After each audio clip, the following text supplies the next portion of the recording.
Well, hey there, Vikings. Welcome back to the playthrough.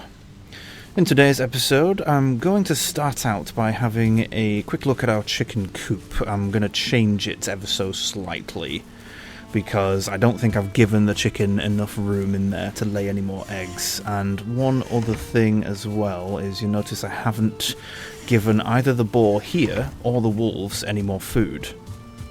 So they haven't been able to breed and reproduce. So we should only have 2 boars. And how many wolves do we have? 2? Yeah, so we've got 2 of each. And the reason why I've done this is because chickens is the most important thing we need right now. I don't think we're going to need a lot of boar or wolf meat or their pelts or leather scraps or anything like that. So I kind of want to give the chickens enough room to, so that we can have some more eggs and some more chickens and stuff. And at the minute, I've been kind of half checking every time we run past for the past couple of episodes now, and we haven't really had any more eggs or chickens. So we haven't had any at all, none whatsoever. So what I'm going to do is I'm going to knock down the bee hives, or the bee huts. They're called bee hives? Yes. We're going to knock those down and we're going to place those here, right next to our garden. I think this is pretty much a better spot for them anyway, but I'm going to place them here. Just rebuild them all quickly. Try and make sure they're nice and spaced apart. I believe I mentioned this when we first built them, but you do have to leave some space in between beehives. Yeah, there we go, they're all happy. I think it'll come up with a message saying the bees are unhappy or it's too close or something like that if you build them too close together. And that does free up about a bit more space out the front of our base. So it means that what I want to do is essentially build one of the round pole fences, so the kind of cheap wooden fences that we've built pens and fences for in the past. I want to use those to extend the chicken coop out by another block, another square, and then we'll put a bit more width on it as well.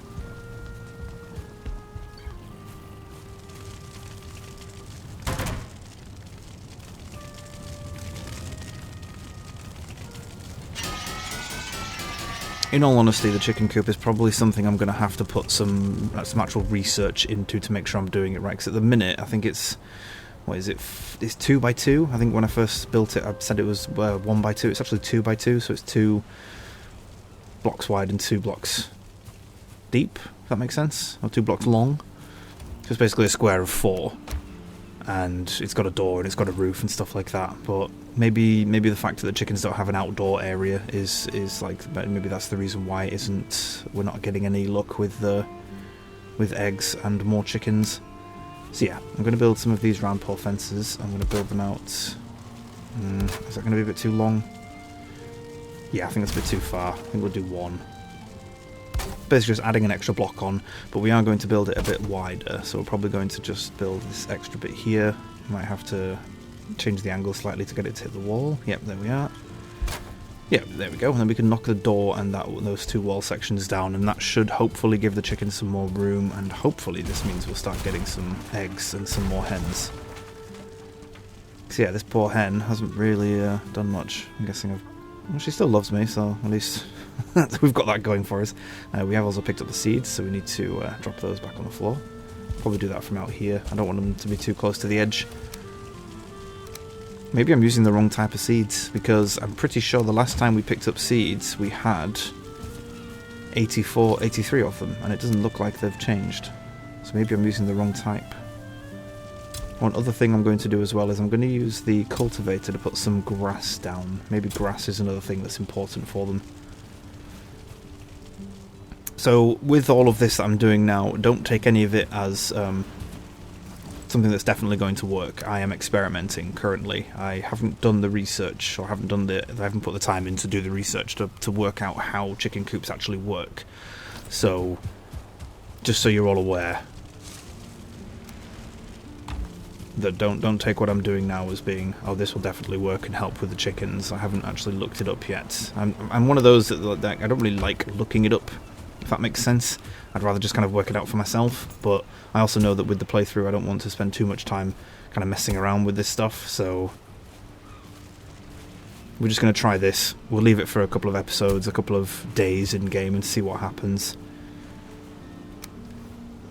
But I do need to make sure I pay attention to the fact that I'm pretty sure the last time we had those seeds, we placed them down and they said 83. And I don't think any more have been eaten since then. It says 83 again, I'm pretty sure. I could be wrong, but I'm pretty sure that's what it says. Whenever I throw them down, the chicken doesn't seem to walk up to them and eat them.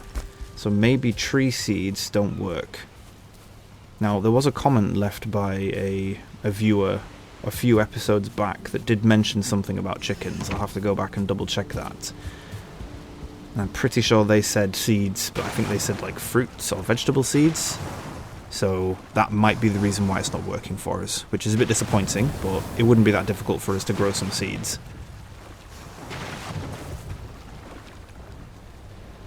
Okay, sleep through the night, and let's make...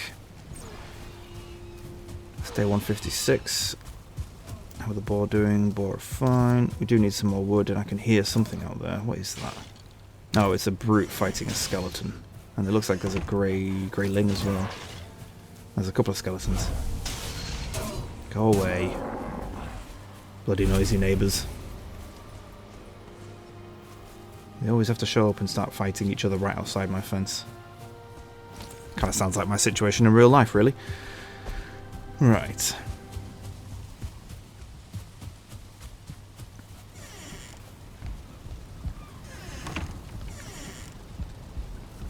Do you know, now that I'm actually sat thinking about it for a minute or two, I think that actually might be it. I think that might be the reason why we haven't had any more chickens spawn, is because we're giving them tree seeds.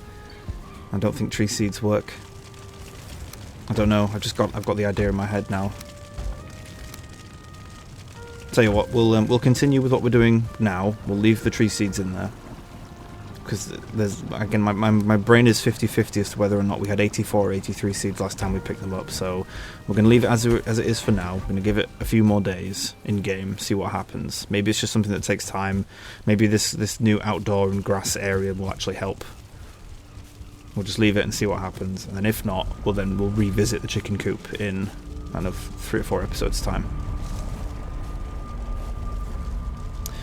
Let's do what we need to do, or what we came here to do, which is let's go back to Mistlands. We go back to the Mist base, and let's continue with our exploration. We need to find a lot more stuff.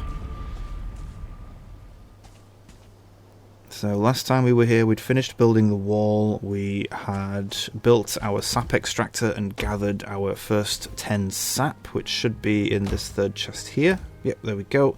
We also got some blood bags, or blood clots, from ticks, and we also got a bile bag from a gyal. Now I might cut down this ancient armour, because I think we're going to need some more iron and possibly some more copper. Oh, that just fell straight through. See, that's the problem with standing on top of the ancient armour to mine it. You don't know how big the section is you're mining out. So you could get lucky and just mine out a section that's not going to fall. You're not going to fall off of. But yeah, as you can see there, I got quite unlucky.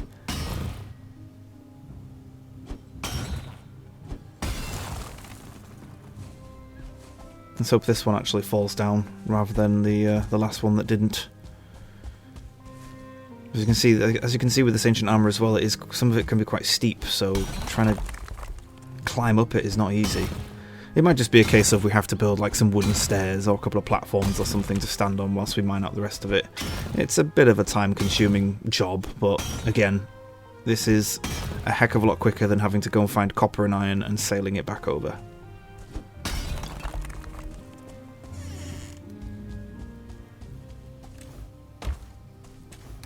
You have 13 copper and 3 iron, that's not bad.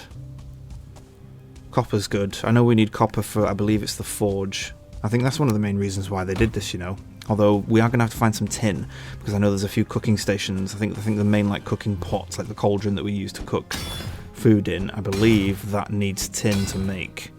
So we are going to need to find tin at some point, so we're just going to have to kind of cross our fingers and hope that mining out this ancient armour will give us some tin.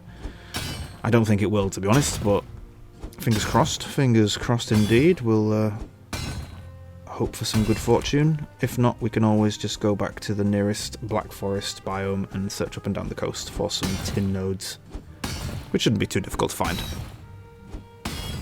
Now, one other thing I haven't mentioned with this ancient armour, and with you might have seen it in the past when we went into the dwarven kind of mining camp, there was a big rib cage there. So we are looking for corpses of these giants as well. So we have seen a rib cage before and we've mined some of it out. Oh, yay, it worked. Oh, nice. That was the whole thing. The whole thing just came down. Fantastic. Let's put the girdle on so we can actually grab up most of this. There just seems to be a whole bunch of scrap copper and scrap iron. There's no tin in there. That's sad.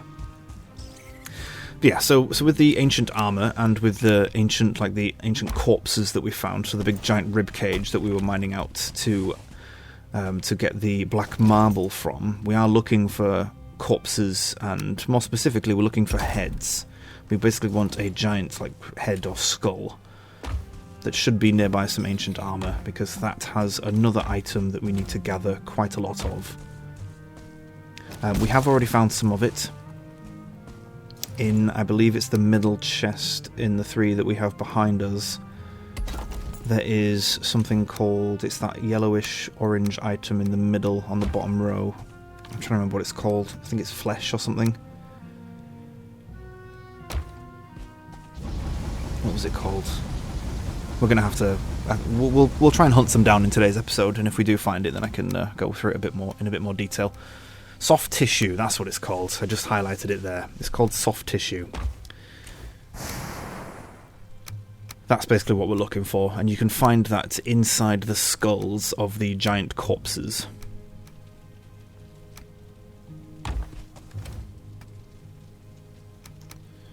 Okay, what have we got in here that we can get rid of? I'm trying to do a bit of reorganisation of chests so that we've got a bit more of a system going. So we've got we've got a coal burner up, and we're obviously creating some coal.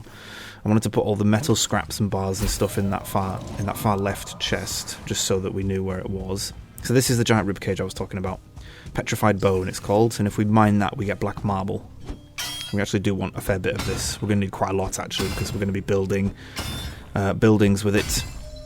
It's going to be our main material for our base. There we go, black marble. You get 4 per piece that you break, so you can get quite a lot of black marble from one ribcage. And with the skulls that we're looking for, you can find those.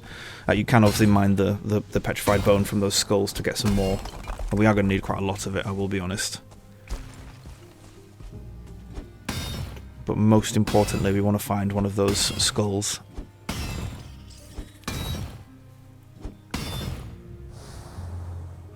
So with the soft tissue that we had in our chest, the stuff that we'd already collected, I didn't mention that in our previous episode, or the one before that. We found that in some other wooden crates that we found in the Dwarven mining camp, so where we got the sap extractor from, or the Dwarven extractor from, the Verger extractor. We found some other crates in that base that we found some soft tissue in. That's basically what they're mining, same as us. And I would put soft tissue up there as being one of the other very important items that you need to gather a fair bit of when you're in the Mistlands. So one thing you'll notice me doing throughout the majority of the playthrough in the Mistlands, and something I'd recommend that everyone does when you're in the Mistlands, is whenever you're clearing out a Dwarven camp, whether it be one of the black marble towers or the mining camps, always break their wooden boxes if you decide to clear the camp of the dwarves. Break their wooden boxes and try and gather as much of the... Oh, what's it called? The name's literally just escaped me. Wow. Soft tissue. Try and gather as much of the soft tissue as possible. Now, obviously the best way of gathering soft tissue is finding the petrified skulls and mining into the middle of the head. You should be able to find some in there, or you will find some in there. I don't actually remember any time I've played in the Mistlands and mined into a petrified skull that hasn't had any in. So... yeah, that's the main thing you need to keep your eyes open for, but I would also recommend checking with Dwarven camps as well. Okay, we've grabbed some black marble. Now, I don't really want to do too much of the gathering for it just yet, but we will have to do that at some point. But I did want to start gathering some of it just so we had a small collection, just something to get us started. Now, I've just popped back, grabbed the hoe, because we're going to want to flatten the ground. I also want to have a quick look at these 2 meads we unlocked. So we've got, wasn't minor stamina, lingering stamina. So that gives us stamina regeneration over time, which is plus 25%. So that's pretty good, actually. That might help with traversing the Mistlands, as we're going to need quite a lot of stamina for climbing those tall... I don't really want to call them mountains because they're not mountains, but they kind of look a bit like mountains. Those big kind of stone spikes. So we might actually make some of those and see what they're like. Or we might just make some stamina meads.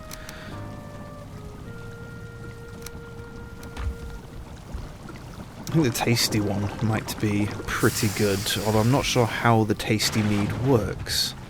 Because when you read the description of the actual mead itself, it says that it's lesser health regeneration but higher stamina regeneration, which I think if we're just exploring, that's actually going to be quite useful for us, and if we're mining and gathering and stuff like that. So if you're gathering stuff or if you're exploring, it's something where you're not going to be attacked that often, but you need quite a lot of stamina to do so. I think that might be a pretty good buff to have, but I've never really used the tasty mead in pretty much the whole time I've played Valheim, so I'm not 100% sure on how it works. Whether it's a short-term buff, or if it's something that lasts for 10, 20 minutes, something like that. Well, we've put some in the kegs, so we'll check that and see how it works. And now we're going to use the hoe to obviously flatten this ground, give us a nice build area. This doesn't look great already, because there's going to be quite a bit of it we're going to need to mine out. And I'm not liking that it's turning a lot of the grass area into dirt. We can obviously turn that back into grass with the cultivator, should we want it. Man, I'm forgetting a lot of names today. Yeah, we should be able to turn it back into grass if we want with the cultivator, but I was kind of hoping it would have been that kind of black marble kind of looking effect on it rather than just dirt, but I suppose we'll just have to make do with what we get. I'm just going to replace the portal. Mist base, 2 capital letters, no space in between them. That should be the correct one. Yes, it is. Aha! I'm glad this is happening now. So this kind of purple, obviously we've got rain and there's clouds up in the sky, and it is a full-on storm. So this is what a storm looks like. So you can see that kind of purple lightning effect there. It looks and sounds awesome, I have to say. Especially the lightning effect, or the thunder you get from the lightning effect. It sounds really cool. It's almost like got this kind of magic, kind of arcane feel to it. It looks really cool. But sadly not much really happens apart from just the kind of purple colour effect and the lightning or the thunder sounds. Now I am quite interested to see how much of the floor we're going to be able to flatten, because as we have been flattening some of the floor already, I can tell that there is quite a lot of it that's on different levels, so we're going to have to use quite a lot of the pickaxe and raising the ground in order to make this properly flat for us to build something on. I mean, this area doesn't look too bad, but I don't know, the size of the base that I want is probably going to need a lot more in terms of flatland area, so I'm basically just doing this quickly just so I know what I've got to play with. So I'm going to try and flatten this a little bit here and see if we can get it right up to the edge of where the stake wall is. I just kind of see, I kind of want to see how much room we've got to play with and what we can actually do here, and whether it might be better for us to go and find somewhere else. I mean, this isn't too bad, to be honest with you. We could probably build a decent sized building and have all of the stuff in it that we want, but I don't know, it's not an ideal location, I'm going to be honest. Not an ideal location, so we might have to rethink what we do with that. Just rebuilding this chest because it was hovering off the floor. Oh, sorry, it was halfway in the floor.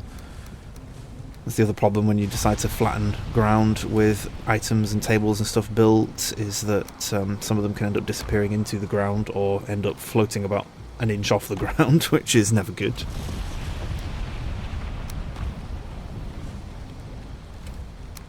Alright. How much room do we have in here? Not much. Quite a lot of wood.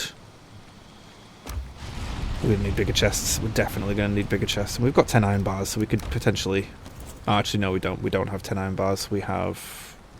Oh, no, we need all 10 of them, actually. I was thinking we need it for the blast furnace. We're going to have to keep 10 iron bars on the side.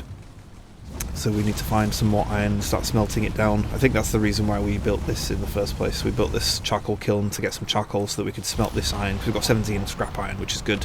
Yeah, so we'll do that. We'll turn the scrap iron into iron bars at some point, and we'll use those iron bars and some fine wood to build some fine wood chests, which will give us bigger chests, and we won't need to have like 10 of them in a big circle, or 10 of the standard ones in a big circle. Right, let's have a look at the sap extractor. It's full. Not bad. That's another 10 of them, so that gives us 20 in total so far. I don't want to spend too much time back here editing this area and sculpting it. I do want to spend a bit more time out and about exploring. But we're doing pretty well to start off with. Oh, can't really see anything. There we go. We took our wisp light. It took a few seconds to kind of catch up to us there. So let's cut down this Yggdrasil shoot. We're going to need the wood from it anyway, so we might as well gather it whilst we're here. I need to remember that we are literally on the border of the plains as well, so we are at risk of being attacked by plains creatures. Not really that concerned with them, but I just want to... Oh, hello. Oh, there's a fulling chasing a hare. Nice. Why are you pushing my log away from me? What are you doing? Get back here. Something just killed that hare, I think. Is that hare meat and scale hide there? It is, yeah. That wasn't me that killed it. Now he's just run off. Oh, okay, it was you. Right, fair enough. Wouldn't surprise me that Desquitos can kill the hares. The hares don't have a huge amount of health. Oh, is that fulling coming after me, or is it coming after the Desquito? I didn't think you guys were aggressive again. No, you're fighting me. I thought you were.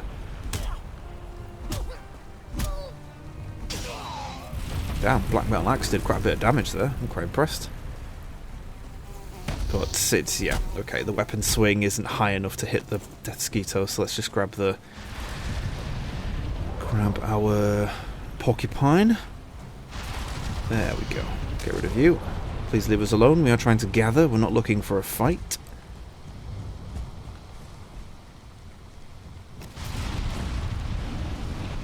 So one thing I need to remember is that with the route just behind me that we've been gathering sap from, I believe I mentioned this already, but I would say that you can probably gather about 30 or 40 sap per route. Obviously, I have said in the past that we are going to need to keep a few routes on a rotation when it comes to sap collection. So we have this one that's just north of our base. So if you look at the minimap, there is another white dot just to the east of our base, which we can use as well. Probably the next one we switch it to. Might want to try and find a third or a fourth, because whilst the routes do regenerate sap, it is quite a slow process. Oh, there's another route right here. That's pretty good, actually. Welcome. Oh, hello. A Dwarven Rogue, or Dverger Rogue. Oh, there's an ancient weapon in the ground as well, just in front of us. We should mark this route. Yes, let's put a little white dot here. Put route on it. There we go. Perfect. That's another one we can have on rotation. A little bit further away from our base than I would like, but it's not terrible.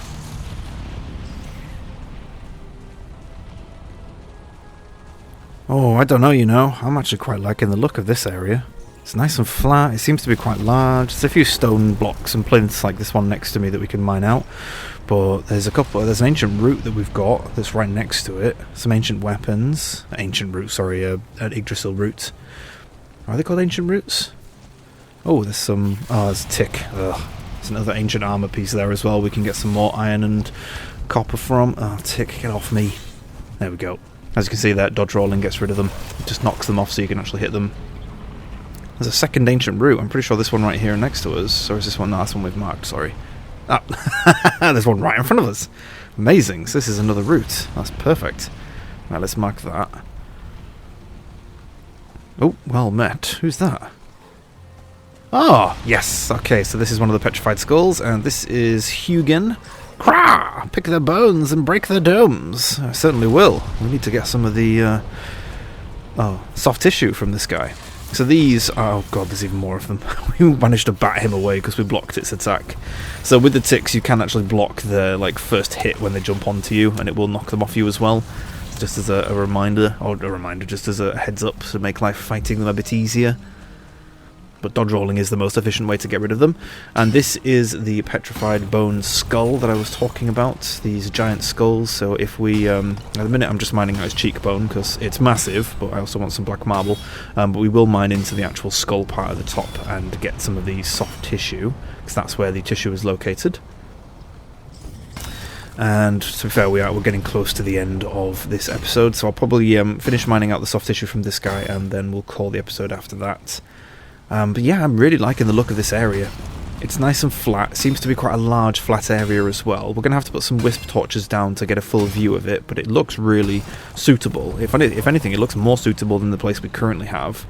It's got two ancient roots right next to each other, which would be right on the edge of the base or inside it, so we could have one of our extractors working on those two back and forth, and then we've got one, and we'll have another one going for the other two that are a little bit further south of us. We're still close enough to the plains base if we need anything from the plains biome if we need anything from there. There we go. So that's the petrified bone and the soft tissue just inside. Now the soft tissue does behave very similar, or pretty much behaves exactly the same as the muddy scrap piles from the swamp inside the dungeons there. Except these will give you one piece of soft tissue per one bit of like one block that you break. So you do get quite a lot of soft tissue from mining these, which is quite good. There we go, we're on 16 already, we've still got a few to pick up, but you will need a lot of soft tissue. I'd probably say with the amount of sap that you need to collect throughout the whole playthrough, you'll need the same amount of soft tissue as well, so make sure you're gathering quite a bit of it. Should make life a bit easier for you. So we are going to need to explore quite a bit of the Mistlands and find a few more of these petrified skulls and stuff, but yeah, that is finding the soft tissue. All you have to do is find these skulls. There's a little bit more down there we need to pick up. But yeah, I think in our next episode we might come back to this area, or we'll probably stay here. We'll probably explore this area a bit more, and we might actually end up moving our base over here, because this just looks, from initial inspection, it looks a heck of a lot more suitable. But yeah, there we go. That cleared out that ancient skull, or that petrified skull, and we've got some soft tissue, so we'll call the episode there. So thank you everybody for watching. I hope you've enjoyed this episode, and I shall catch you in the next one.